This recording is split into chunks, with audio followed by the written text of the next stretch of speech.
दोस्तों, पिछले वीडियो में हमने शुल्ब सूत्र के द्वारा एंशिएंट ज्योमेट्री का एक छोटा सा झलक या इंट्रोडक्शन देखा था।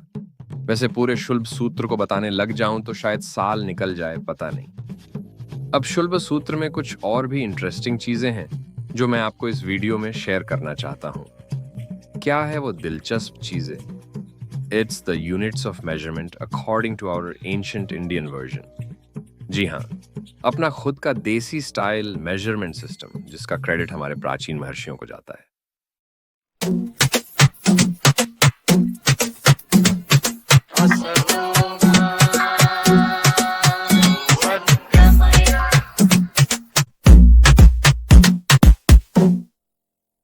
तो चलिए देखते हैं कि क्या हैं ये यूनिट्स ऑफ मेजरमेंट। इस वीडियो में मैं सिर्फ लिनियर मेजरिंग यूनिट्स के बारे में बात करूंगा। लिनियर मेजरमेंट्स क्या है?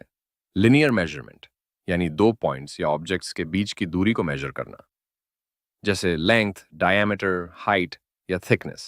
पर इससे पहले कि हम शुल्ब सूत्र के मेजरमेंट सिस्टम को देखें, हम थोड़ा सा शिल्प शास्त्र के मेजरमेंट्स के बारे में जानते हैं। अब आप पूछेंगे, ये क्या है भाई? शिल्प शास्त्र एडवांस्ड इंजीनियरिंग है जो आज के आर्किटेक्चर से हम कंपेयर कर सकते हैं। Not exactly but sort of. Shulba Sutra में दी गई प्रिसाइज मेजरमेंट्स और जियोमेट्री के रूल्स हमारे प्राचीन मंदिरों के कंस्ट्रक्शन में भी यूज किए गए हैं। Think of it as the ancient blueprint for perfection. मगर overall temple structures, carvings, idol making, ये सब एडवांस्ड शिल्प शास्त्र में आता है। शिल्प शास्त्र ज्यादा फोकस करता है आर्किटेक्चर और स्कल्पचर पे, लेकिन ये शुल्ब सूत्र का ही मैजिक है जो इनके जरिए टेम्पल आर्किटेक्चर में सेक्रेड प्रोपोर्शंस और परफेक्ट अलाइनमेंट पॉसिबल होती है। इन शॉर्ट, शुल्ब सूत्र जियोमेट्री पे फोकस करता है और शिल्प शास्त्र आर्किटेक्चर पे। टेम्पल कंस्ट्रक्शन में दोनों टेक्स्ट्स का कॉम्बिनेशन हमारे पूर्वजों के एक्स्ट्रॉर्डिनरी विजन को दिखाता है।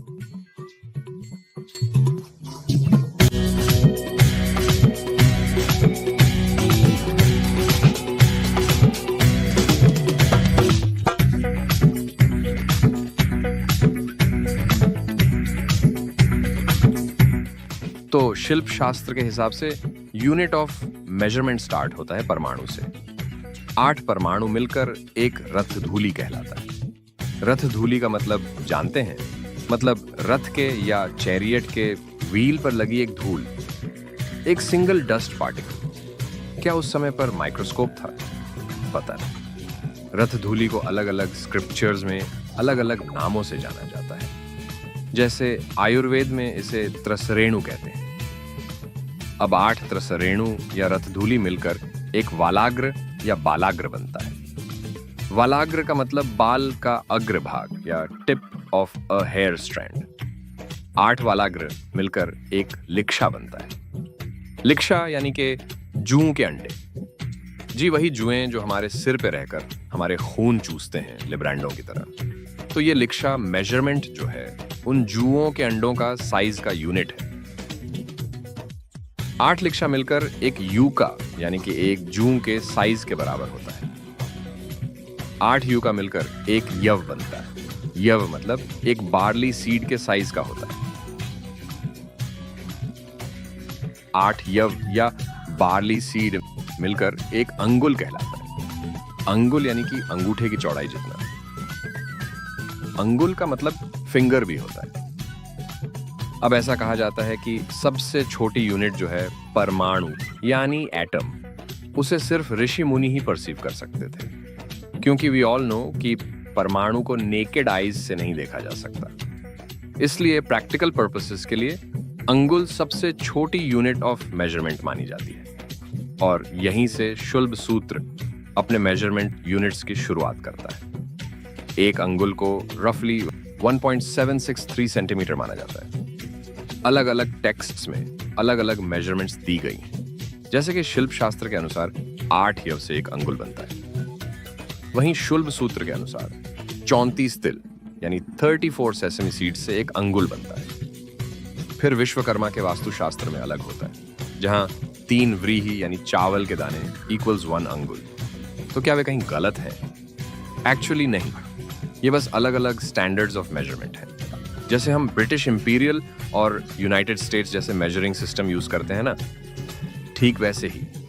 एग्जाम्पल के लिए जब हम कहते हैं 1 गैलन, तो यूएस स्टैंडर्ड्स में 1 गैलन 3.785 लीटर्स या 231 क्यूबिक इंचेस होता है। ब्रिटिश इंपीरियल स्टैंडर्ड्स के हिसाब से 1 गैलन 4.544 लीटर्स या 277.42 क्यूबिक इंचेस होता है।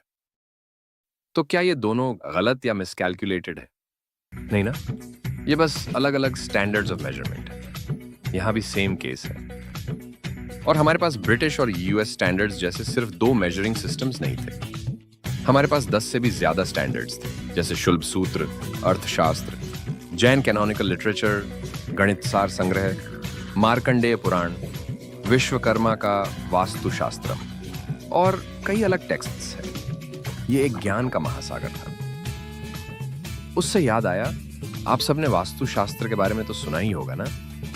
पहले बताना भूल गया था। एक्चुअली शिल्प शास्त्र से भी एडवांस्ड है वास्तुशास्त्र। शिल्प शास्त्र स्कल्पचर्स, कार्विंग्स और फाइनर एस्पेक्ट्स जैसे आइडल्स के फीचर्स, जियोमेट्री, पोस्चर्स, ज्वेलरी और एक्सप्रेशंस पर ज्यादा फोकस करता है, जबकि building structures, perfect directions, structural design, material requirement, जिसे हम सिविल इंजीनियरिंग में बिल ऑफ मटेरियल कहते हैं, ये सब वास्तुशास्त्र के अंडर आते हैं। टेम्पल कंस्ट्रक्शन में शुल्ब सूत्र, शिल्प शास्त्र और वास्तुशास्त्र का साथ में यूज किया जाता है। अब आते हैं शुल्ब सूत्र के मेजरमेंट्स यूनिट्स पर। तो सुनिए, प्रैक्टिकल पर्पसेस के लिए सबसे छोटी यूनिट ऑफ मेजरमेंट है एक अंगुल। यह होता है आपके थंब या अंगूठे के विड्थ जितना, या फिर एक उंगली के बीच के 2 नकल्स का डिस्टेंस। दिलचस्प बात यह है कि ऐसे 10 अंगुल मिलकर एक क्षुद्र पदम बनता है।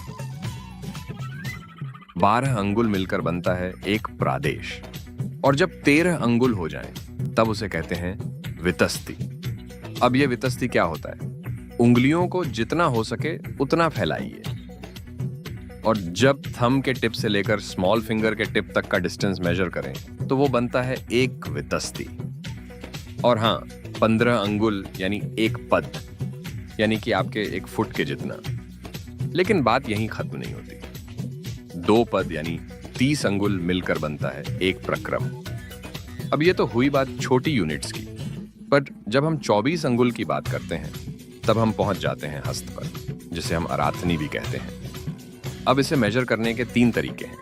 पहला है कनिष्ठ हस्त या स्मॉल हस्ता, जो आपके एल्बो से लेकर स्मॉल फिंगर के टिप तक का डिस्टेंस होता है। फिर आता है मध्यम हस्त या मीडियम हस्ता, जो एल्बो से लेकर इंडेक्स फिंगर के टिप तक मेजर होता है।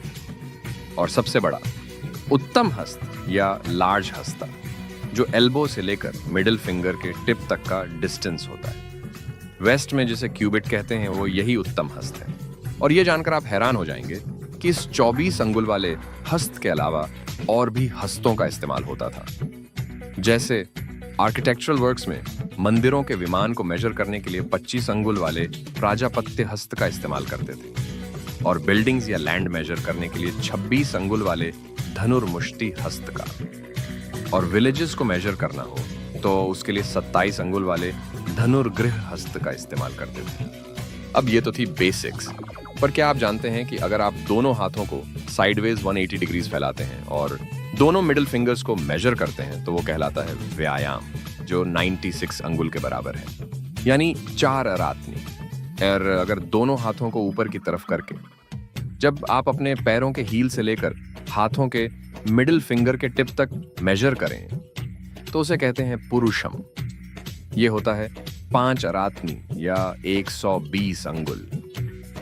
मुट्ठी या फिस्ट को बंद करके अगर हम एल्बो से मेजर करें, तो वो कहलाता है रातनी, जो 21 अंगुल का होता है। और जानकर हैरानी होगी कि 4 अरातनी को, जिसे हम व्यायाम या व्यामा भी कहते हैं, उसी को हम धनु भी कहते हैं। और इसी से जुड़ा है वो शब्द जिसे सुनकर दिल में थ्रिल आ जाता है, धनुष। यही वो नाम है जो हमारे एंशिएंट इंडिया के बोज को दिया गया था। अब सोचिए, और भी कई ऐसे फैसिनेटिंग मेजरमेंट यूनिट्स थे, जैसे गव्यूति, जो 2000 धनु मिलकर बनता था, और ये लगभग 2 मील के बराबर होता था। और 2 मील एक क्रोश बनता है। हाँ, वही 2 मील जिसे हम आज की म्यूटेटेड लैंग्वेज में कोस कहते हैं। अब जरा सोचिए, 8000 धनु मिलकर बनता है एक योजन, जो अप्रॉक्सीमेटली 8 मील या 12.87 किलोमीटर का होता है। हाँ, कुछ टेक्स्ट्स में योजन को 5 मील या 8.04 किलोमीटर भी माना गया है। और क्या आप जानते हैं, 32 अंगुल कहलाता है एक जानू और 36 अंगुल कहलाता है एक बाहु। अब आपने आजानुबाहु तो सुना ही होगा, है ना? हमारे श्री राम जी, लक्ष्मण जी और श्री कृष्ण जी ये सभी आजानुबाहु थे, यानी जिनके हाथ इतने लंबे थे कि उनकी उंगलियां उनके घुटनों तक पहुंचती थीं। एंड लास्टली 104 अंगुल मिलकर बनता है एक अक्षा। और लंबाई के बड़े मेजरमेंट्स में से एक होता है ईशा, जो कि 188 अंगुल का होता है ना? कमाल की बात है। उफ! अब अगर मैं और ज्यादा बोलूंगा तो शायद मेरे सिर के पीछे से डिवाइन लाइट आने लगेगी। लेकिन इस चैनल और मेरे वीडियोस का मकसद यही है कि इस लाइट को मैं नहीं बल्कि हमारे यंग अपकमिंग जनरेशन में स्पार्क कर सकूं, ताकि वो भी हमारे एंशिएंट विजडम से जुड़ें और अपनी रूट्स की वैल्यू को समझें। तो दोस्तों, यही थी हमारी आज की जर्नी, जहां हमने एंशिएंट मेजरमेंट्स के फैसिनेटिंग वर्ल्ड को एक्सप्लोर किया। अगर आपको हमारी ये वीडियो इन्फॉर्मेटिव लगी और ऐसी ही और भी इंटरेस्टिंग जानकारी चाहते हैं तो चैनल को सब्सक्राइब करना ना भूलें। और हाँ, कमेंट्स में बताइएगा कि आपको सबसे ज्यादा कौन सा मेजरमेंट यूनिट मजेदार लगा। और भी ऐसे हिडन जेम्स को अनकवर करने के लिए हमारे साथ जुड़े रहिए। हर बार हम कुछ नया लेकर आएंगे जो आपको सोचने पर मजबूर कर देगा। मिलते हैं अगली वीडियो में, तब तक के लिए धन्यवाद। जय श्री राम और जय हिंद।